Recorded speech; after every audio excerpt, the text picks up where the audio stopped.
If y'all want more NFL playoff previews, go ahead and subscribe. Hit that big red button. Here at Chat Sports, we're keeping you guys updated. Latest NFL news and rumors, NFL previews, and if you want more videos right to your phone or tablet, go ahead, hit that big red button that says subscribe.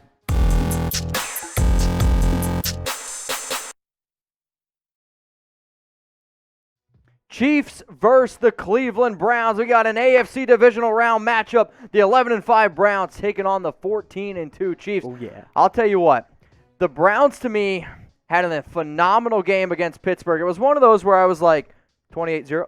Wow, it's 28-0. A unnamed coworker here at Chat Sports was unable to watch the first couple drives, and I get a message all of a sudden. It was, what did I miss? Seriously. Because it was 14-0 like 5 minutes into the game. That was all he missed. And he's like, what happened? I'm like, well, they snapped the ball over Big Ben's head, and they couldn't recover. The Browns did for a score. Then Big Ben threw a pick, and Landry had an awesome touchdown catch. It's like that was 28-0, and the Browns almost blew it, and it was a wild game. I mean, if you would have told me that it would have been 48-37, I would have said, okay, this is the Alabama versus Ohio State game, right? But the Browns win their first game at Heinz Field since 2003. The curse, it almost seemed like it's lifted. It's lifted, right? I mean, it has to be. This is a Browns team, though, that continues to know who they are, gain their identity.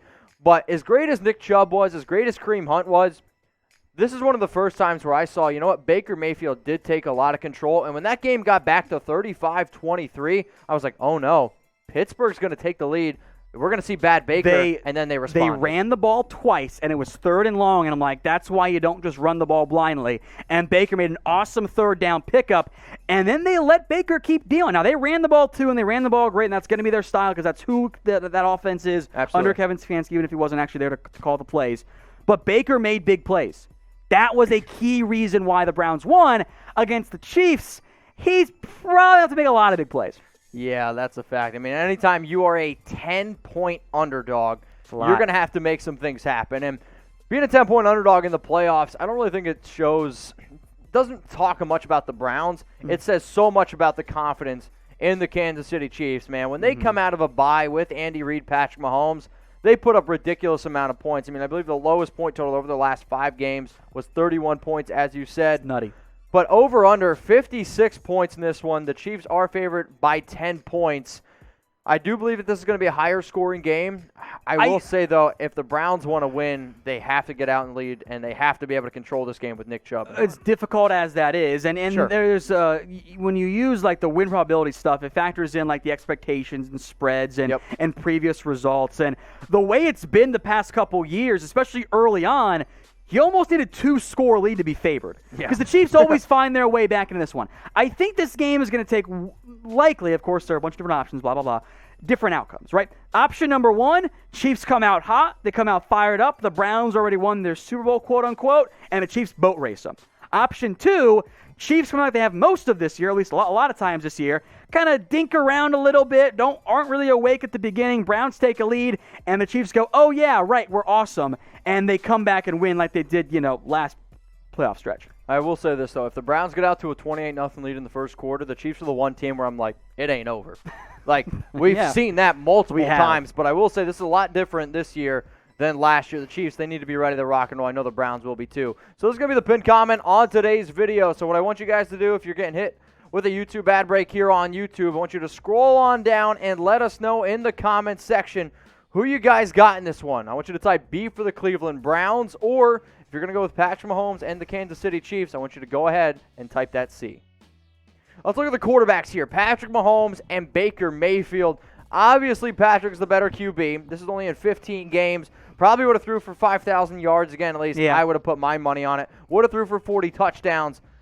But obviously, Mahomes, he's the better quarterback. And if they try to get into a battle of letting these two guys sling it, that's not going to work. I'm not saying that's going to happen, but at the end of the day, Baker just can't turn the ball over. That is a matchup that absolutely favors the Chiefs. I think even the staunchest of Browns fans would be like, yeah, he's not as good as Mahomes. I think we're all fully aware of that. That's not to say he can't beat Mahomes. Very true. But I think you made a good point there. If you're Cleveland, you are the underdog. You are not the better football team. You need to win that turnover battle and capitalize on the opportunities that you have. because the Chiefs are going to make some big plays, especially if that secondary is still dealing with injuries and COVID and all that kind of stuff as they were against Steelers, and you saw Big Ben make some plays too. But if you can force takeaways, short fields, that's going to set you up for success. I think that they can run the football against them as well, but it is going to take a lot to pull off a 10-point upset. And a lot of times when you see those 10-point games, if you're the Browns, play with a sense of that you don't have anything to lose. Obviously, you don't want to lose a playoff game. But if there's those situations where, let's say it is a 4th and 1, 4th and 2, 4th and 3, instead of kicking that field goal, go for a touchdown. Sure, you might not get it every time, but if you want to beat the Chiefs, field goals are not going to do it. Field goals aren't going to do it. So I'm curious to see how Cleveland, with now hopefully a full week of actually being able to practice, how they're going to be able to prepare and how they're going to be ready to go, especially in some of these red zone situations where Cleveland played great this past week. It's a whole different animal. There's a whole different team. Thank you for not being a coward, by the way. I appreciate it. Yeah? Okay. I'm not a coward. That's a fact. So here's the AFC playoff picture. This was coming into this game here. You had the Chiefs as the 1 seed, and the reason why I think that we're ultimately showing this is because only one team gets a bye. That's a major advantage now for Kansas City. And then you got, obviously, the Cleveland Browns, who finished as the 6th seed at 11-5. So, Tom, what are we looking at here? I think it's noteworthy that only one team at home won in the AFC. That's the Buffalo Bills. The Steelers and Titans both lost their particular matchups. That is at least worth mentioning to me.